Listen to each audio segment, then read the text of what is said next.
नमस्कार, आपका स्वागत है फटाफट खबरों में। मैं हूं आपके साथ रुचिका जायसवाल। आज हम लेकर आए हैं बिहार के हर छोटे बड़े शहर की सबसे तेज और ताजा खबरें। तो चैनल को सब्सक्राइब कीजिए और वीडियो कहां से देख रहे हैं कमेंट बॉक्स में जरूर बताएं। पूर्णिया, रक्सौल, राजगीर एवं भागलपुर में जल्द बनेगा एयरपोर्ट। सीएम नीतीश ने दिया यह निर्देश। बिहार के सभी क्षेत्रों की एयर कनेक्टिविटी सुनिश्चित करने के उद्देश्य से पूर्णिया, रक्सौल, राजगीर एवं भागलपुर में एयरपोर्ट चालू करने की योजना पर काम किया जा रहा है। बिहार सरकार की ओर से जानकारी दी गई है कि पूर्णिया हवाई अड्डे को चालू कराने के लिए राज्य सरकार ने 52 एकड़ जमीन अर्जित कर ली है। 15 एकड़ जमीन का अर्जन किया जाना है। एयरपोर्ट अथॉरिटी ऑफ इंडिया से अनुरोध किया गया है कि इस जमीन को कब्जा में लेकर शीघ्र ही आवश्यक संरचना निर्माण कर पूर्णिया हवाई अड्डे को चालू कराया जाए। इसमें राज्य सरकार की ओर से हर प्रकार के सहयोग का आश्वासन दिया गया है। एयरपोर्ट अथॉरिटी ऑफ इंडिया से यह भी अनुरोध किया गया है कि राजगीर ग्रीनफील्ड हवाई अड्डे के निर्माण के लिए राज्य सरकार द्वारा चिन्हित स्थल का फिजिबिलिटी अध्ययन करा दिया जाए। रक्सौल की हवाई पट्टी के विस्तार के लिए अतिरिक्त जमीन की मांग की गई है, जिसके लिए जिला पदाधिकारी के स्तर से कार्य किया जा रहा है। साथ ही नए हवाई अड्डे के निर्माण हेतु अग्रतर कार्यवाही सुनिश्चित की जाएगी। पटना में झमाझम के बाद सड़कें डूबी, इन जिलों में भी भारी बारिश का अलर्ट। बिहार की राजधानी पटना में झमाझम बारिश के बाद कई इलाकों में जल जमाव हो गया। शहर की प्रमुख सड़कों पर घुटने तक पानी जमा हो गया। इससे वाहन चालकों और राहगीरों को खासी परेशानी का सामना करना पड़ा। मौसम विभाग ने तत्कालीन ऑरेंज अलर्ट जारी कर पटना समेत वैशाली, सारण और कटिहार जिले में दोपहर बाद तक भारी बारिश और वज्रपात की आशंका जताई है। अन्य कई जिलों में येलो अलर्ट भी जारी किया गया है। 13 लाख किसानों को अब नहीं मिलेंगे सम्मान निधि के 2000 रुपए, केंद्र सरकार का बड़ा फैसला। बिहार में पीएम किसान सम्मान निधि की बड़ी राशि अपात्र लाभुकों के खाते में जा रही है। जांच में यह बात सामने आई है कि 13 लाख से अधिक ऐसे अपात्रों के खाते में राशि भेजी जा रही है।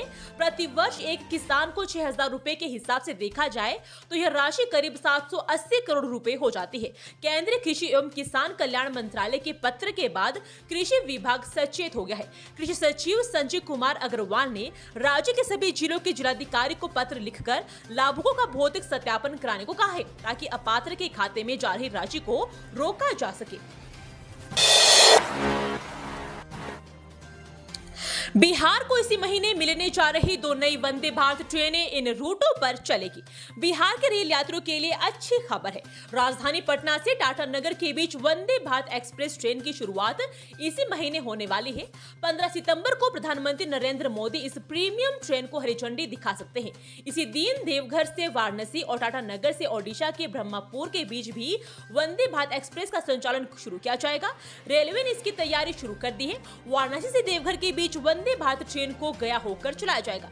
इससे बिहार के लोगों को 2 नई वंदे भारत ट्रेनों की सौगात मिलेगी। दादा परदादा की जमीन का खतियान नहीं है तो क्या करें, अधिकारी ने बताया। बिहार में जमीन मालिकों को उनकी जमीन का मालिकाना हक दिलाने और लैंड का डेटा तैयार करने के लिए बिहार सरकार भू सर्वे करवा रही है। इस बीच नालंदा जिले में भी जमीन सर्वे का काम जारी है। जिले के विभिन्न ग्रामीण इलाकों में सर्वे की प्रक्रिया सुचारू रूप से संचालित हो रही है। जमीन पर हक जताने के लिए सर्वे कर्मी जमीन धारकों से आवश्यक दस्तावेज की मांग कर रहे हैं, जिनमें जमीन का खतियान महत्वपूर्ण कागज है। बिहार में अडानी से लेकर टाटा तक इंटरेस्टेड, जाने क्यों सुबह बना निवेशकों की पहली पसंद। बिहार में निवेश का माहौल अब फल देने लगा है। एफएमसीजी कंपनियों से लेकर होटल और स्वास्थ्य सेवा तक कई बड़ी कंपनियां बिहार में निवेश कर रही है। 2022 से 2024 के बीच राज्य को 12,000 करोड़ रुपए के निवेश प्रस्ताव मिले हैं। 2016 से 2022 तक यह आंकड़ा सिर्फ 2500 करोड़ रुपए था। हाल ही में अडानी समूह की कंपनी अंबुजा सीमेंट्स ने नवादा में 1600 करोड़ रुपए की लागत सीमेंट ग्राइंडिंग यूनिट की आधारशिला रखी है। जेके सीमेंट और अल्ट्राटेक सीमेंट जैसी कंपनियां भी राज्य में अपने संयंत्र स्थापित कर रही है। अधिकारियों के अनुसार ज्यादातर निवेश प्रस्ताव कपड़ा, चमड़ा, खाद्य प्रसंस्करण और सीमेंट उद्योगों से है। शिक्षक दिवस पर सीतामढ़ी के 2 टीचरों का होगा सम्मान, मिलेंगे 15,000 रुपए और प्रशस्ति पत्र। बिहार के सरकारी स्कूलों में वैसे तो लाखों टीचर कार्यरत थे, पर इनमें से कुछ अलग स्वभाव, विचार, निष्ठावान और दायित्व के प्रति समर्पित वाले होते हैं। ऐसे अध्यापक स्कूल और बच्चों के प्रति एक अलग सकारात्मक सोच भी रखते हैं और उसके अनुरूप धरातल पर काम भी करते हैं। तभी तो बिहार सरकार भी इसका सम्मान करना चाहती है।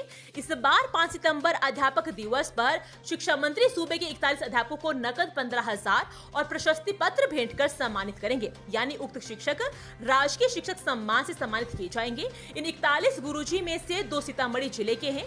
यही जिले के रूनी सैदपुर प्रखंड के मध्य विद्यालय खरपट्टी के प्रधानाध्यापक खुशनंदन मंडल और रीगा प्रखंड के मध्य विद्यालय अनहारे उत्तरी टोला के शिक्षक अमर आनंद। बेगूसराय में लगे गिरिराज सिंह मुर्दाबाद के नारे, आपके कार्यकर्ताओं ने जलाया पुतला, मोहम्मद सैफी को फर्जी मुकदमा में फंसाए जाने का आरोप। आम आदमी पार्टी के कार्यकर्ताओं ने बेगूसराय में पुतला दहन किया है। सांसद और केंद्रीय मंत्री गिरिराज सिंह पर जिले में धार्मिक उन्माद फैलाने और आपके पूर्व जिलाध्यक्ष मोहम्मद सैफी को फर्जी मुकदमा में फंसाए जाने का आरोप लगाया है। कलेक्ट्रेट के दक्षिणी द्वार हड़ताली चौक पर आयोजित कार्यक्रम में बड़ी संख्या में कार्यकर्ता उपस्थित थे। मौके पर आम आदमी पार्टी के जिला प्रभारी शिवदयाल ने कहा कि यह दुर्भाग्यपूर्ण है कि हमारे सांसद और केंद्रीय मंत्री गिरिराज सिंह धार्मिक उन्माद के सहारे बेगूसराय के गंगा यमुनी संस्कृति को भंग करना चाहते हैं। बलिया में आपके पूर्व अध्यक्ष मोहम्मद सैफी के साथ जनता की समस्याओं को उनके समक्ष रखने के समय बहुत गलत हुआ। बिहार सरकार बालू ईंट भी अब ऑनलाइन सप्लाई करेगी। 15 अक्टूबर से मिल सकती है सुविधा। सरकारी पोर्टल पर जाकर डिमांड करनी होगी। बिहार सरकार मकान बनाने के कच्चे मटेरियल बेचने की शुरुआत कर रही है। 15 अक्टूबर से आपको बस एक क्लिक या फिर फोन कॉल से बालू, गिट्टी और ईंट घर पर पहुंच जाएगी। सिर्फ सरकार की पोर्टल पर डिमांड बताना होगा। बिहार माइनिंग कॉर्पोरेशन की साइट पर जाकर आप ऑनलाइन डिमांड डालना होगा। ठीक वैसे ही डिमांड डालना होगा जैसे आप ई-कॉमर्स साइट फ्लिपकार्ट, अमेज़न और मार्केटिंग करते हैं।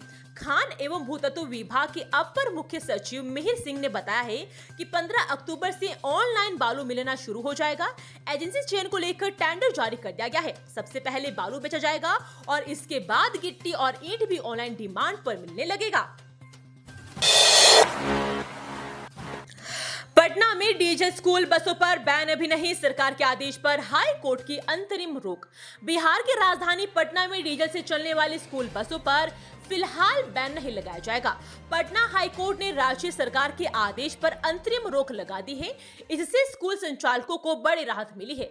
अदालत ने निजी स्कूलों के संगठन की याचिका पर सुनवाई करते हुए सोमवार को यह आदेश दिया। आदेश की कॉपी बुधवार को अपलोड की गई। इस मामले की अगली सुनवाई 7 अक्टूबर को होगी। तब तक पटना में स्कूल बसों का संचालन पूर्व की तरह ही चलता रहेगा।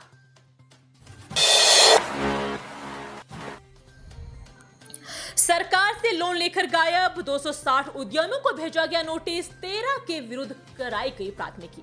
मुख्यमंत्री उद्यमी योजना के तहत उद्योग लगाने को ऋण लेकर राशि नहीं लौटाने वाले 13 उद्यमों पर प्राथमिकी कराई गई है। वहीं 10 लोगों पर सर्टिफिकेट केस कराया गया है, जबकि 260 लोगों को नोटिस भी भेजा गया है।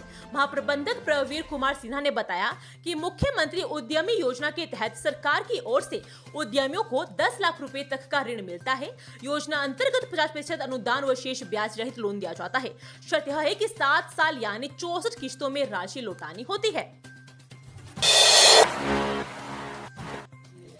धान की कागजी खरीद कर लगभग 56 लाख रुपए का गबन। पैक्स सचिव को पुलिस ने किया गिरफ्तार।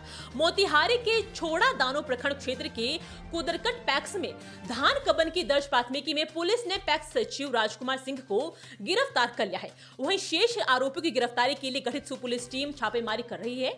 प्रखंड सहकारिता पदाधिकारी ने जिला सहकारिता पदाधिकारी के निर्देश के आलोक में छोड़ा दानो के कुदरकट पैक्स अध्यक्ष और अन्य पर धान अधिप्राप्ति में अनियमितता बरतने को लेकर प्राथमिकी दर्ज की है।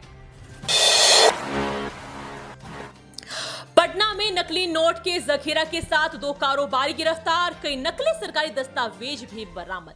पटना पुलिस ने जाली नोट, स्टाम्प पेपर, न्यायालय और सरकारी दस्तावेजों के साथ दबोचा है। पुलिस ने यह कार्रवाई जिला मुख्यालय से लगभग 60 किलोमीटर दूर सालिमपुर थाना क्षेत्र के अंतर्गत रुकनपुरा गांव की है। उन आरोपियों के पास से 10 लाख रुपए के नकली नोट, मुख्यमंत्री सचिवालय लोगो लगा स्टाम्प पेपर, न्यायालय, अंचलाधिकारी कार्यालय के साथ साथ कई अन्य नकली कागजात बरामद किए हैं। पुलिस ने इस मामले में एक महिला और एक पुरुष को गिरफ्तार किया है, जबकि इस गैंग के 2 सदस्य मौके से फरार हो गए। पुलिस उनके तलाश में छापेमारी कर रही है। ये थी आज की फटाफट खबरें। हम मिलेंगे अगले बुलेटिन में, तब तक के लिए धन्यवाद। जय हिंद।